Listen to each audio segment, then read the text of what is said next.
Greetings all, and welcome back to the Powerhouse Perspective, empowering leaders for business breakthroughs. I am Scott Medeiros, the president of Helmwise. Helmwise is a firm dedicated to helping businesses prepare for and sustain growth.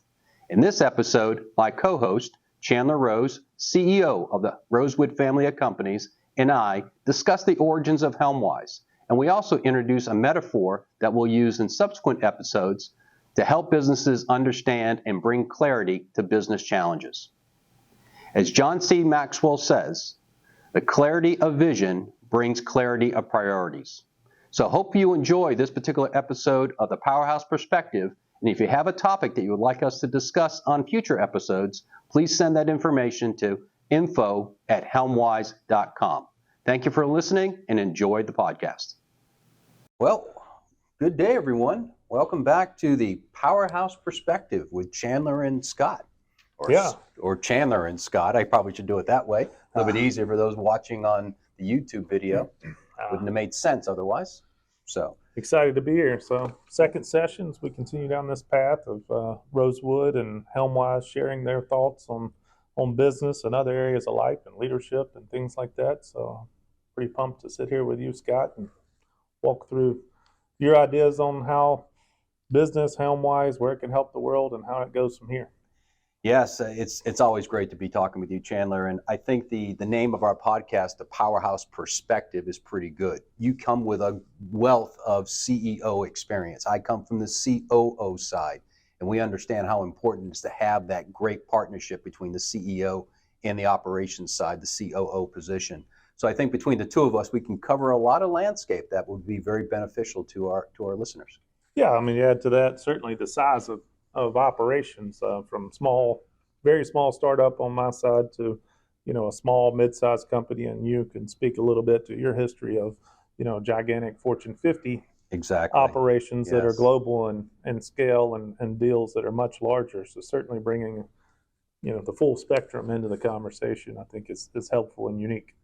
Agreed, and I think that spectrum is also going to be important, because there are things that I learned or experienced or failed at in large enterprise that can apply to smaller enterprises and medium businesses, and some things that won't work well in small and medium businesses. And likewise, some of the things that we have found in the small and medium enterprise space has a great applicability to larger enterprises, because it's much more intimate, the people are much more important, culture is much more important, and if those things can be elevated in some of our larger enterprises, that's really going to be a great win for any organization. Well, like life, similar to life, there's such a wide variety of things you'll encounter. There's so much theory in the world of how to do business, how to run them, end to end, from acquiring business, launching business, to established businesses, accounting. So such a big area. Helmwise, the name. Let's start there of why the name Helmwise. Yeah, Helmwise it's a unique name, obviously, but it really came together easily once we thought about what we wanted to do as a new consulting entity. So helm really comes from the helm of a ship, which steers the ship. So providing that guidance to help a business chart that course or steer the course to success. And then wise, that comes from wisdom, right? Learned experience. And so for myself, nearly 4 decades of doing these sort of things, yourself with 15 years of growing companies, passing on that wisdom is also a key element of what we want to do. So the helm, providing some guidance, the wisdom connected together comes up with Helmwise. Yeah, and further that nautical connection, obviously a ton of analogies and metaphors that I throw out and you'll hear throughout this, but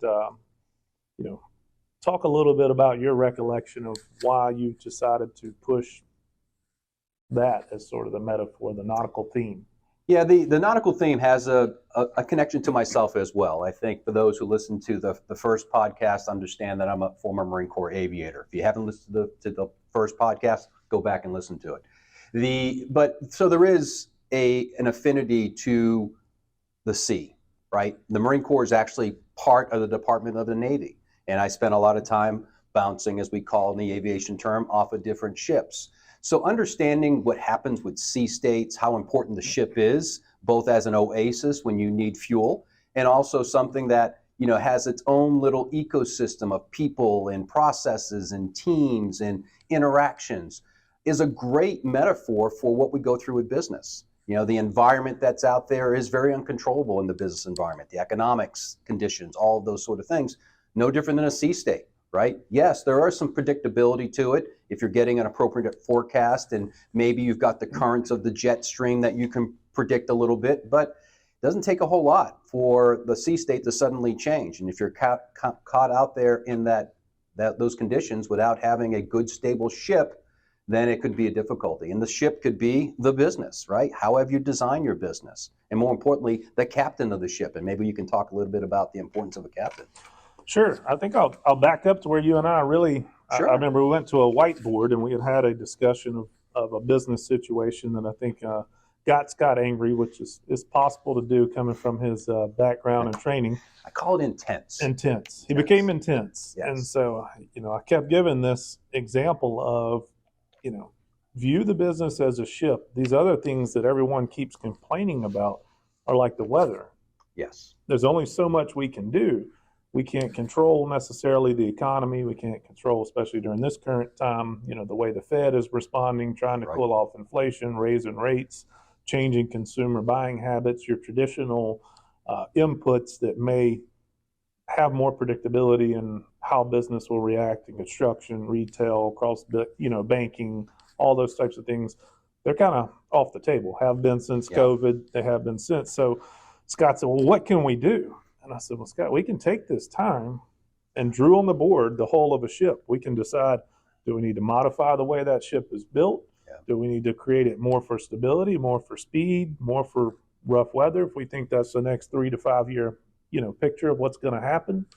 And you really need to decide what type of boat you're in. There's a great, YouTube set and videos on a place called Safe Haven Marine out of Ireland. And I love watching Safe Haven. They take these boats out and they're specially made, like we're talking about, for the roughest water. Wow. A lot of pilot boats run out to ships. Okay. Doesn't matter the sea state, Sure. really. Ships coming in. Sure. And they're out punching through 15-foot, 17-foot, 45-knot winds just to test them out. And so it's, interesting to watch. However, that boat's not made for fishing or cruising, and Right, you really right. do have to think about it. But the analogy's there of how do you want to build your operation? How do you want to position your company? What kind of environment are you operating in? What can you control? Control what you can control. You can work on your ship. You can figure out when it's safe to go out into the waters, what the mission and operation is going to be of that business, Mhm. how large is the business, which certainly is very similar to Yeah. displacement in a boat. And so, are you built for speed? Are you built for the long haul of economy? There's a million variables that you can control. What you can't control is the weather. You can get better instrumentation, to your point, to read the weather, predict the weather, be prepared to respond to it. But we spend way too much time getting upset and discussing things that we have very little input into and very little ability to predict if it'll occur again. And so I keep trying to draw us back to what is our situation, our vessel, and what are we going to do with it? Right. Yes, I do remember that session. And it really served as kind of an aha moment for me, even after many, many years in business, especially as we mentioned in big business. But the way in which you described it suddenly clicked because it was a very simple thing to understand. It was easy to relate to. It wasn't going through a 500-page book or a textbook and trying to figure out this elaborate process and trying to put all those variables in place, which everything works great on paper. But the way in which you explained it really was meaningful to me. And so we thought we'd take that nautical theme and ocean and ships and captains and those sort of things as the way in which we describe a lot of our perspectives that you've had as a CEO and myself as more of a COO. You mentioned the word displacement, and that immediately kind of brought to my mind that you're right? Because businesses leave a wake. They really do. Yep. And the question is, what kind of wake are you leaving? That goes back into reputation. It was what you want to be known in the market. And in some cases, you may not be the appropriate ship to be in those particular conditions. And so you have to maybe even go back into port and retool, find a different ship, going back to Jaws, we need a bigger boat. Yep. Maybe that sort of situation. So yeah, I think this metaphor of the sea could serve very, very well to help describe some of these more complicated and in some cases very simple business techniques, philosophies, and experiences. Yeah, I mean, we spoke on it some in the first session of your why being that North Star, certainly Yes. setting your BHAG out as your destination, Mm-hmm. core values guiding how we're going to operate when on this vessel. Right. We've talked about the vessel itself, and really that size is similar to the size of companies. There's only so Yes. much. You can't put a giant motor in a tiny boat. You can, but you might sink or it won't run right because it won't plane and never run correctly. So that certainly does open a lot of those. Let's move on to the captain. Something that Yes. I know from a recreational fisherman. Yes. From truly leading lots of missions with lots of groups of people as a flight leader and instructor for years in aviation. How important is a captain, and why do we talk about captains in relation to CEOs or any business leader that's certainly at an executive level or director level or higher? Yeah, I think understanding the role of a captain and all of the responsibilities that person has, both legally as well as just for the care and feeding of their crew, is very important, and actually perhaps a better term to use when leading a company. Because we tend to think about a CEO as being in this senior position and they have control because of the position, because of the title. But in reality, they're not an owner of the business. If it is a public company, it's the shareholders who are owner of that. But even in a small company, you really are a steward of the business. The business has been placed into your trust because the mission or the why of the company has to deliver a greater purpose. And so you as the steward or the captain of that particular business it's important that we understand the responsibilities of those things. And a captain on a ship, it's pretty easy. It's easier to understand, right? The captain of the ship is responsible for the safety of the people on the ship. And also the vessel itself. And the vessel itself, exactly right. He's responsible to ensure that his crew is properly trained and that they're prepared for the seas and the mission that they're going on. So seeing a owner of a company more as a captain and all those responsibilities, I think, is a better metaphor for truly understanding the responsibilities that role brings. Yeah, I think it is, imperative to remember is that captain, you are responsible for reading the sea state. When do we leave port? Which route do we, is the head sea still safe, or do we need to tack left or right, or do we need to go into port again on the way Yes. to a final destination? While there, what are we going to do?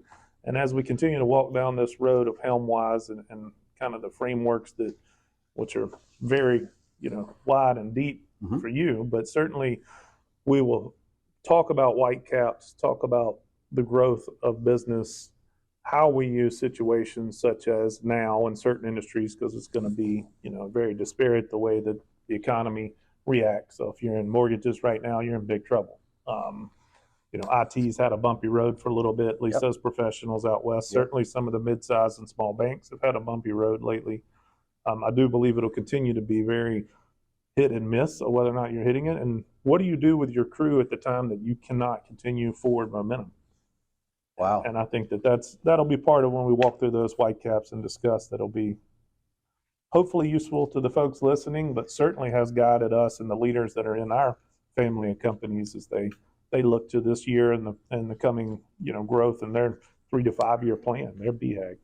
Yeah, and as I think about the crew, think about employees in an organization.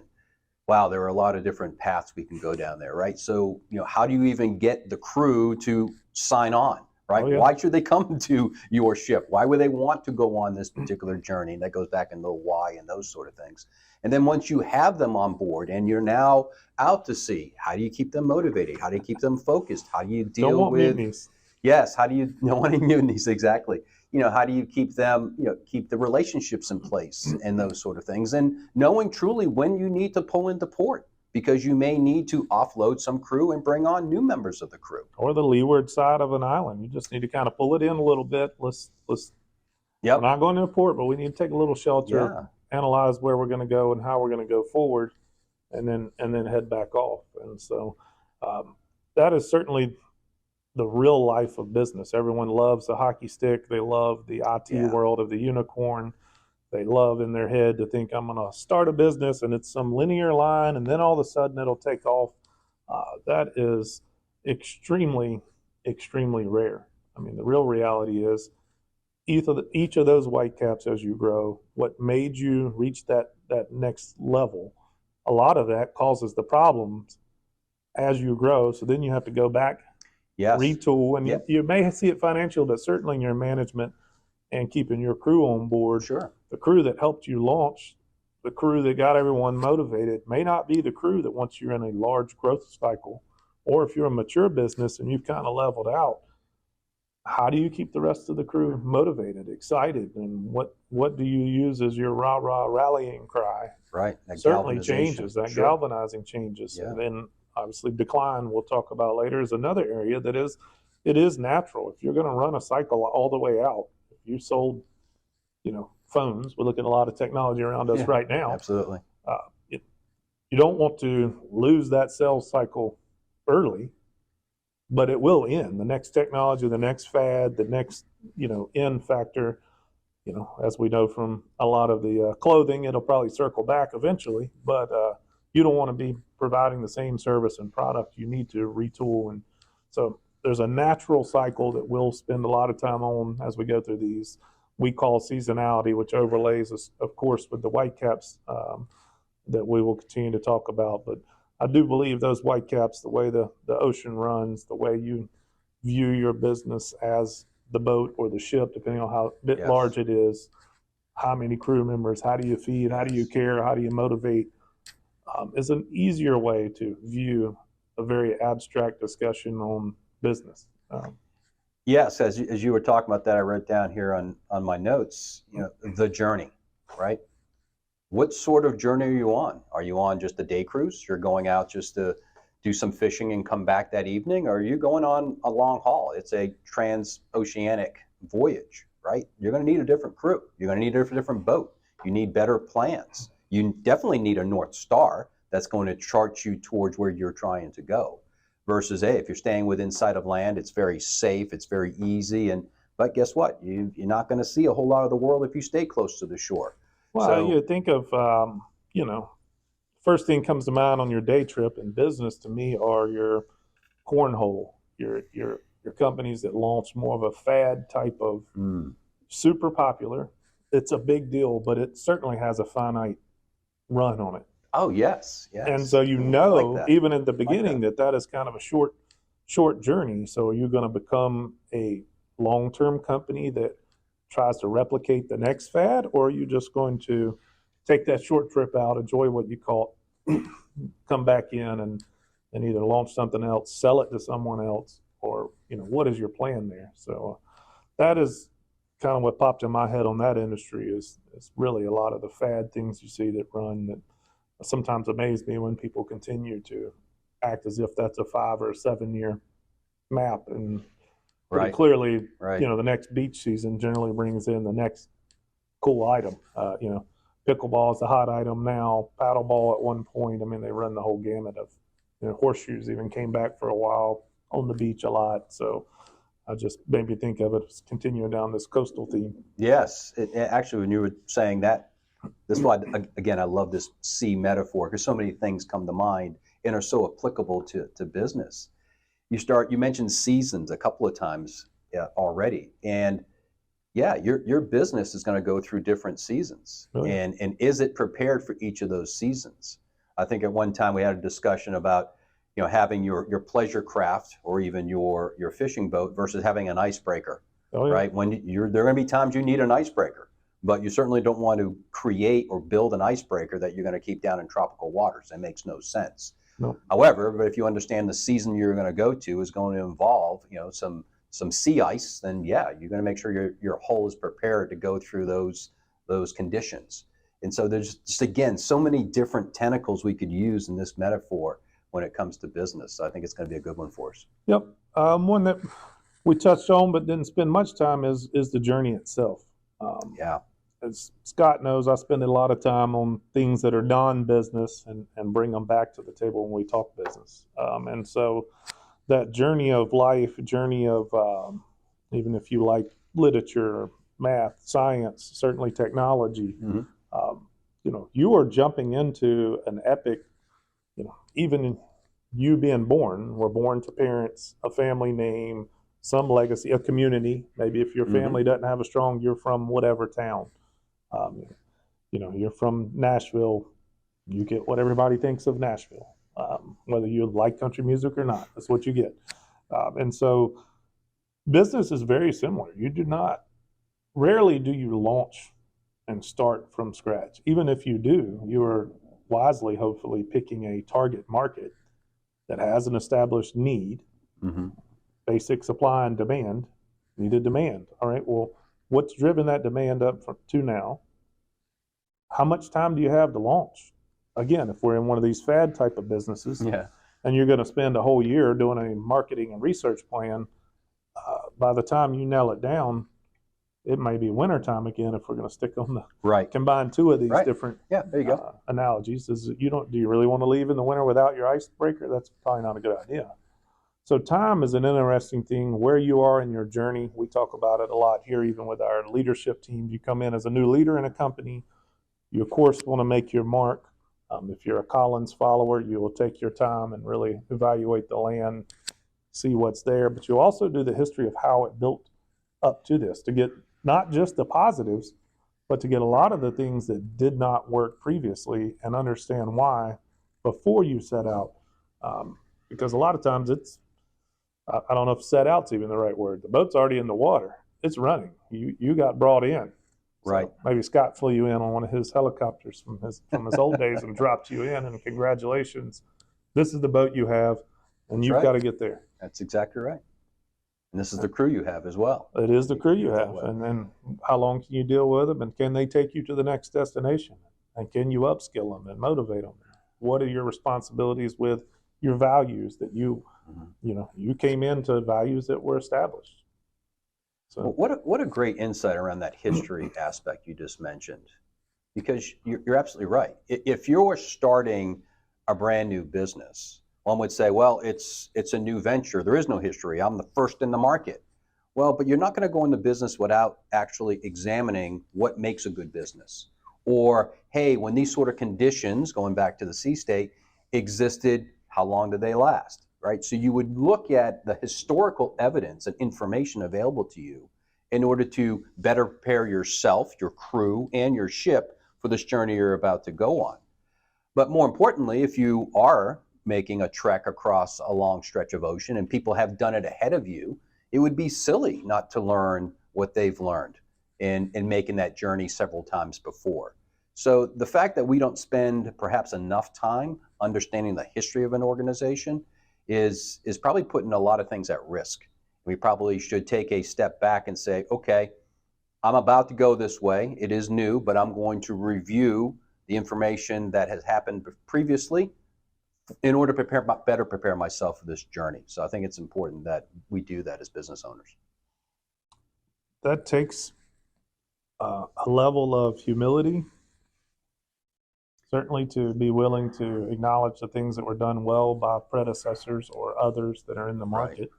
It certainly takes some confidence to strike your own, version of that or new vision, a willingness to fail, and recognize it quickly and admit it. And so we'll run through a lot of those, I think, as we continue down this conversation. But let's jump into your military a little bit. I mean, when you had aviators come in that were obviously top marks, great people, they show up at Top Gun school, whatever they're at. Give me some characteristics that, obviously, like I said, marks are important. We'll certainly get in some conversations on IQ and meeting the required metrics and bar to become a leader versus emotional intelligence. But give us a little bit of your thoughts, if you would, on just a high-level sketch of when you had maybe a warning flag go off when a type of person came in to take the helm. Yes.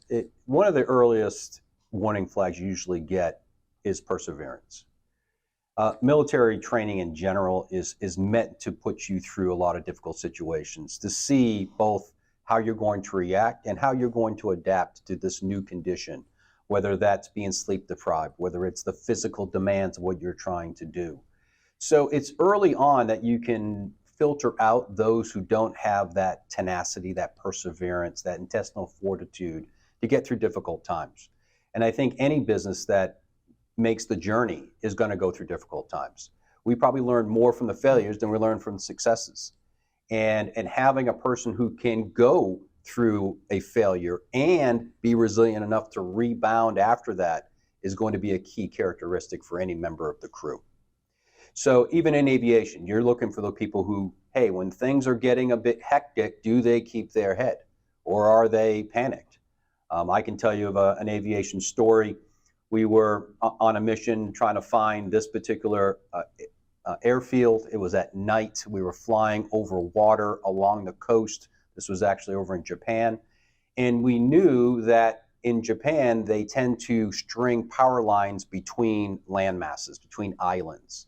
And of course, so we're going along and it's at night. We don't have night vision goggles. And we don't know whether or not there are power lines ahead of us. So I had a relatively junior co-pilot who was sitting there. I gave him the map so I could focus on the instruments and controls. So we also had another aircraft behind us. And the intensity of the situation, what was happening, the weather wasn't as good as we wanted to be either. He literally was just sitting there with the map. He was frozen. And so understanding those people who are going to have the ability to function in demanding situations is going to be key. That was a very obviously isolated case inside of aviation, but within business and when you're analyzing your crew, you got to figure those who are just going to get distracted or they're going to freeze. Let's go back to psychology. Fight, flight, or freeze. Those are well, he froze in this particular situation. Yeah, the neurologists, some of them have thrown another one on fawn, which we'll get into a little later. You see it in business a fair amount. We won't get too deep to it, but it's when you size up the other leader, you decide they may be superior to you. Okay. And so you come alongside because you know there's a benefit. So you personally don't want to take them on.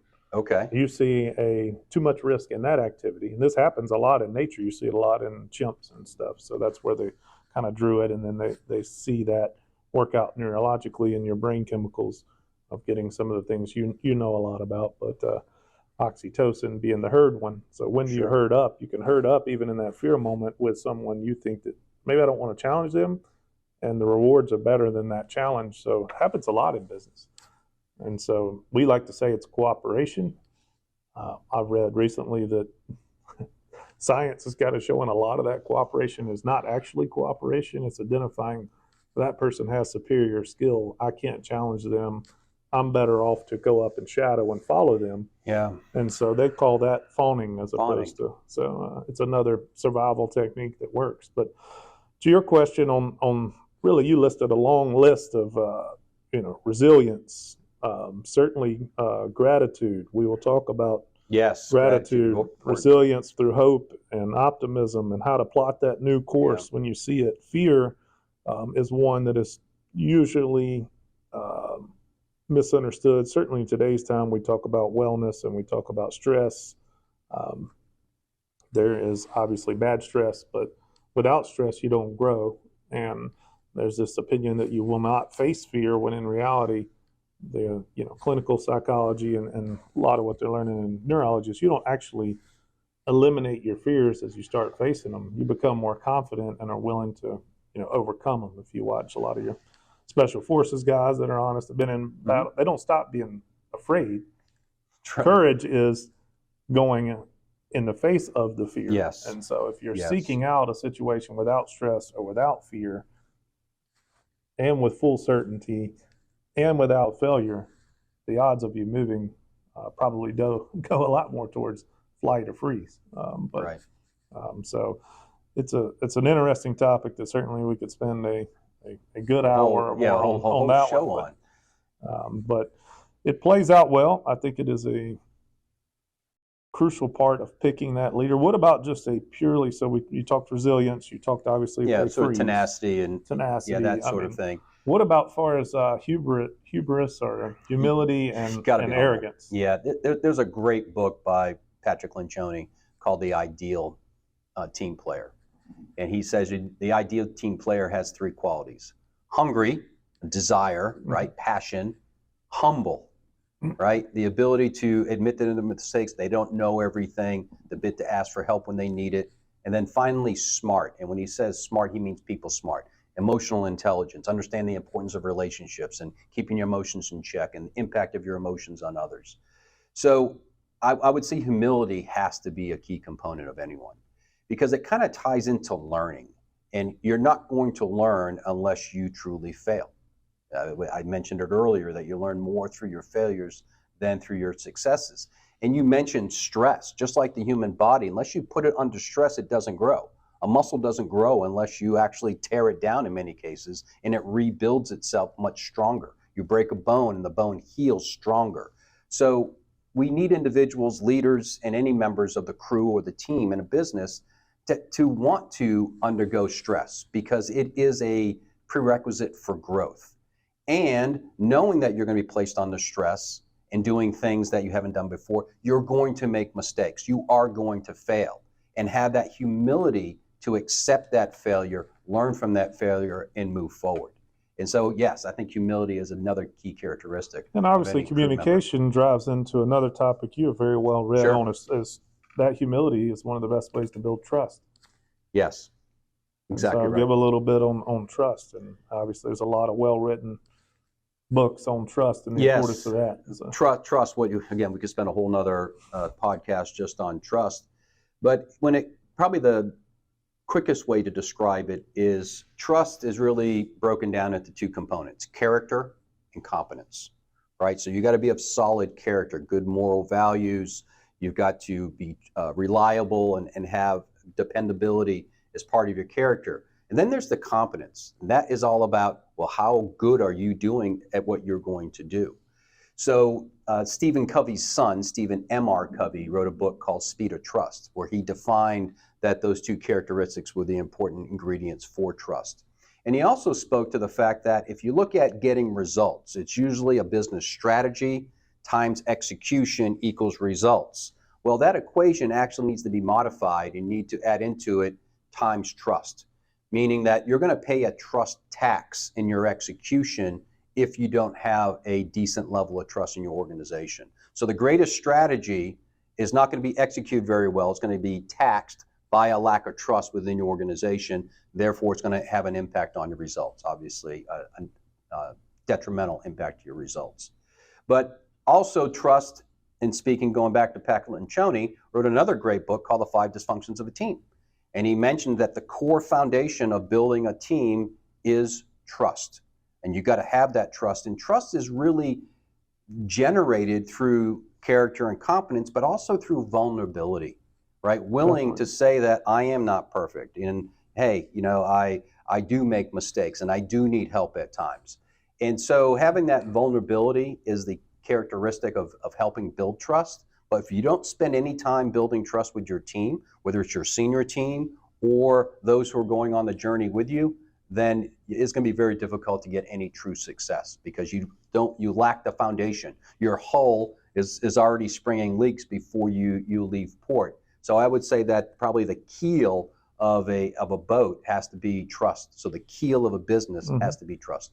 Well, it builds, one, confidence in you. I've given an example around our companies before that when you receive a title or a job, you have met the prerequisites that Scott talked about, even as an instructor in advanced flight.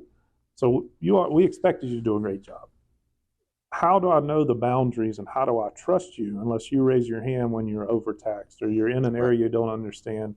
If you want to go back to the boat, if I have a captain who just says we're going this direction no matter what, doesn't admit when they can't navigate because there's not good vision, and we have a chance of running into the rocks. That's why I think diversity of thought is a huge impact. As I tell our team, if it's great, once we arrive at a decision, we want to row in the same direction. That often gets confused with we're always going to row in the same direction, which I say could easily row you right off a waterfall, right off a cliff. That's right. And so it's not a good thing. You need to be able to have, conflict. Of course, I stole from my mom, her favorite, harmony is the enemy of innovation. So when you're in that meeting, you have to be willing to admit things you don't know, mistakes you've made, which gives really the ability for others to take a new step out, admit where they're having trouble. You arrive at a great answer, then you leave the room rowing in the same direction. And so it's an important distinction to really use some humility, build some trust, model the way to the others in the organization that it's okay to go with an educated, well-founded direction, but completely get it wrong. Right. Well, also, if you haven't established that trust, then individuals don't feel comfortable coming forth when there are problems. Right. Right? Because they feel they're going to be executed. Right? They're going to be walking the plank, going back to our sea metaphor. So trust is important for people to come forward and say, look, I made this mistake, and you can take appropriate action to mitigate its impact on the business. If people don't feel they're in a trusting environment, then they're not going to admit those things. The situation is going to fester. It's going to get worse. It could now impact not only your clients, perhaps even the reputation of your business. And so trust is also important so people feel comfortable to admit when they have made a mistake. If they don't feel trusted, if they feel that the senior team is going to execute them upon reporting a negative news, it's not going to go very well. So yes, I agree. I think going back to the keel, I think that's the key part of the ship, right? The keel of your business must be based on trust. It is. That's what they come off of the center part. Yeah. Another part of humility, self-reflection. So I asked a question not long ago of our leadership team of, are you willing to take the wheel? Yes. Do you want to take the helm of your department or your company and lead that company? Yes. Couple of quick yeses, which are good. Spoke to one of the people who did not give a quick yes and challenged them on why they did not speak up, because they brought up to me a great point of they did not have an innate, which they viewed as arrogant desire to be the captain.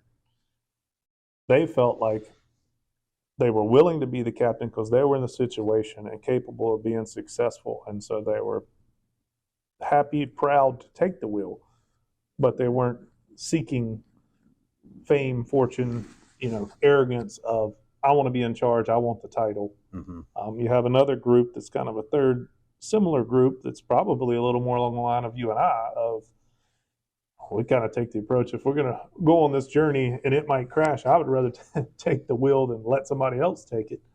But then also, certainly you're an enabler. I like to see other leaders come up. And so I would much rather be the Collins type leader that most people don't know their names from good to great, as opposed to the, Lee Iacocca, I'd say Donald Trump. I mean, there's a long list of folks' jobs that they want to be front and center.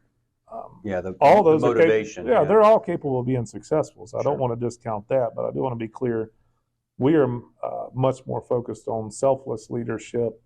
What can I do to help others? Willingness to take the wheel, willingness to safeguard and guardian the other people that are on the vessel. So that's why you want the wheel. That's a lot different than wanting to make sure your name's plastered all over the side of the boat. Yes, we're big here at the Rosewood Family Companies on servant leadership, and truly the ability of a person to lead, to have that position, is an honor, and they have a responsibility to serve and make sure that the organization and the people achieve success. When you talked about perhaps that individual didn't have the desire or felt it was more of I'm in the right place at the right time, probably not what I asked for, but I'm a bit reluctant to take it on. Perhaps another characteristic we want in good employees and good leaders is courage. Mm-hmm. Right? So yes, it may not have been what I have asked for. It may not be what I am seeking.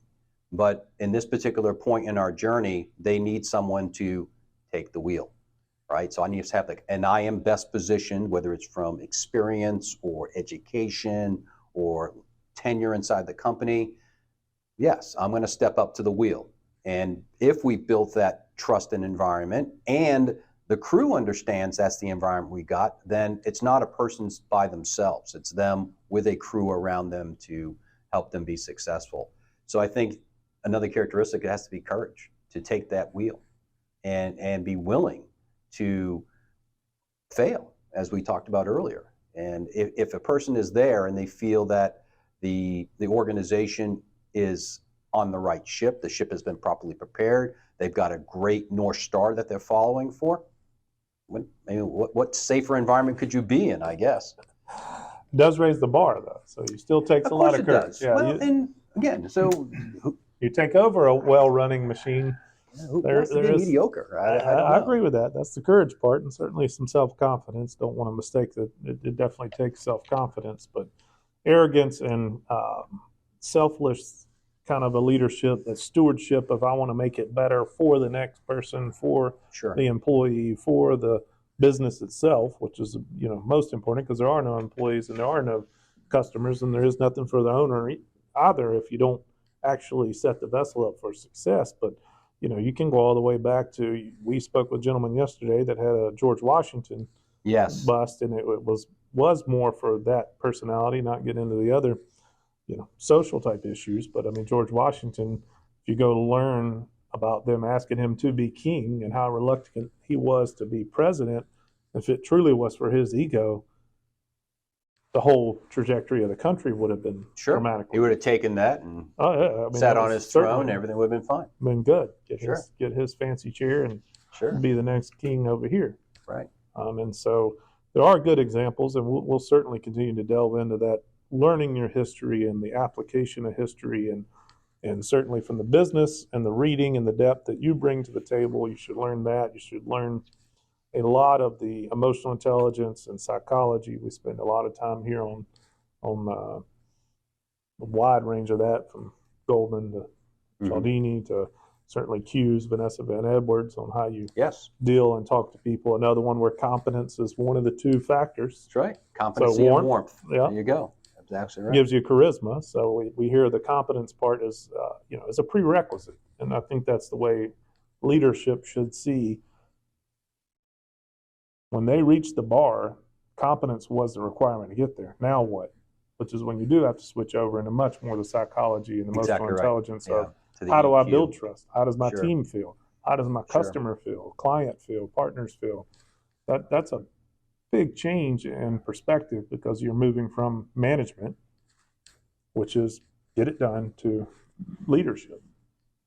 So we'll close. Why don't we, maybe close on the difference in that switch from being a great manager, PMP, to now I actually have to lead. Yes. Is quite a change of responsibility and title. And there are tons of books and stories about leaders that were unbelievable at their position, salespeople, operators, that they said, well, of course they would be a great, executive or a great leader in a management leadership position. In reality, that attribute is not the same. Yeah, it didn't work out that way.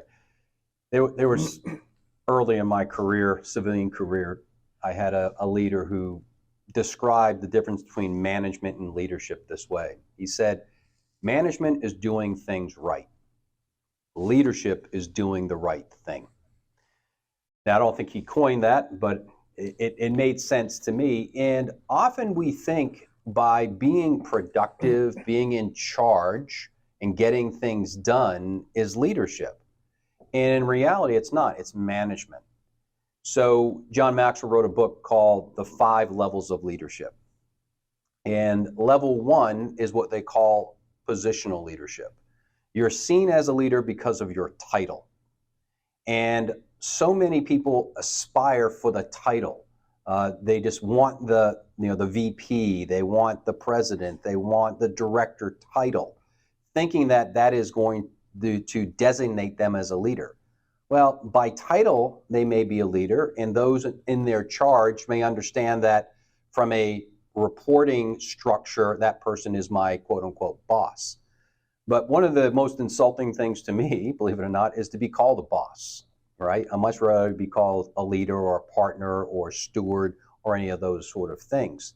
Because the true next step to get to that level 2 leadership that John Maxwell will talk about is you have to have permission, which means the people beneath you, your direct reports, have chosen to follow you. That's a huge difference. One is being required, obligated to follow you because that's your positional title. The second, having them voluntarily giving permission, truly starts you on the path to leadership. So I would say that a title does not make you a leader. But when others have chosen to follow you because of who you are, what you stand for, what you do for them to set them up for success, the fact that you're not seeking the spotlight, rather you're shining the spotlight to make them successful, then they have now willingly given you position and you're now on your ascension to higher levels of leadership. And that's important. It really is. Because I see it a lot, saw it in big business, seen it a little bit more here in small business, is just this pursuit of titles. And that, I don't understand it, to be honest with you. John Maxwell also say that a simple definition of leadership is that leadership is influence. So if you have the ability to influence someone, then you are really a leader, because that leader is influencing those individuals, charting them on the course to ensure they and the organization achieve success. So whenever I think about leadership, if someone says, I want X title, I automatically say then you don't want to be a leader. You're selfish. It goes against the things that we're talking about of being a good steward or being a good servant leader. But a person who is there to help and enable others and to provide guidance and wisdom, Helmwise, guidance and wisdom, we're there to help others achieve success. And if we do so, then they can help and enable others that they come in contact to achieve success. So it's this pay it forward influence. We influence our clients with our knowledge and experience. They go out and influence their employees with their knowledge and experience, and they go influence their clients with knowledge and experience, and it then gets us to our ultimate North Star. And certainly you hear us talk about a lot, even the employees. They have families. They have other people that are dependent on them. Yes. And it's easy to forget that. Certainly when you're frustrated or things aren't going the way you like, you forget that they have different levels of stress and different things going on. And so it is important to understand what levers do I need to pull, when do I need to pull back, what is influencing. It's not always an operational project planning, laid it out, training problem. Yes. In fact, a lot of times it's probably not that. It may be the personality of the individual on the other side. It may be their personal life. It may be a lot of things. You didn't lay out a clear enough picture of why we're doing this and how their why. So, yeah. I think as we go through this journey, we certainly spent some time in the first, podcast talking about why we're correct. doing it. Yes. Yes. We have a lot of work to do there, which can go a lot deeper, and we will. Today, we wanted to lay out Helmwise and why the nautical theme and how the why becomes the North Star. You have a destination, which is a BHAG, a big, hairy, audacious goal, and that's kind of where we're trying to go. Along the way, we'll encounter all kinds of weather and sea states. Certainly will. You will, hopefully, through our help and through these discussions, learn to upgrade the vessel you're on, upgrade the people that are on that vessel so that they can help you sail more efficiently, read the weather, understand where you started, where you're at now, where you're going, grow your leadership. Stay off the rocks. Stay off the rocks is a good one. Sure. And certainly you're going to encounter close calls. That's going to happen. And so I'm excited about it. And I think we'll try to bring in some folks as we break this down into more micro segments to give some examples of, Scott and I will drill them on their opinions on kind of our long analogy / metaphor of how this plays out, so that you can follow along on the journey. So I'm excited about it. I am as well, in the thought of bringing others on the podcast, because every time that we speak with someone, doesn't matter what level of business they come from, what their role is, I always learn something. And that continuous learning has always been something that's motivated me. And so the thought that I could learn other things from others is indeed motivating to me. And, I also think that if any of our listeners have challenges that they're going through, they don't understand how to navigate a certain sea state, or they see a problem with their ship and their business, submit it to us, and we'll talk about it here on the podcast and maybe get the perspective of a guest on how to solve that as well. Because we want to add value. We can come on and listen to the podcast and say, okay, great, we've done that. But if we're not providing value, then we're really not fulfilling the why of Helmwise, which is to go out there and empower individuals to be successful, to grow professionally as well as personally in order to achieve success that is unparalleled. And that seems like a bit of a bold statement, unparalleled. But hey, you've got to set a pretty high North Star and chart towards that course. So I'm looking forward to our conversations in the future. Well, I appreciate you having me. Enjoyed the conversation. It's always Look great, forward Chandler. to the next one. I do as well. All right, good day, all. Thank you. We'll see you the next time on the podcast.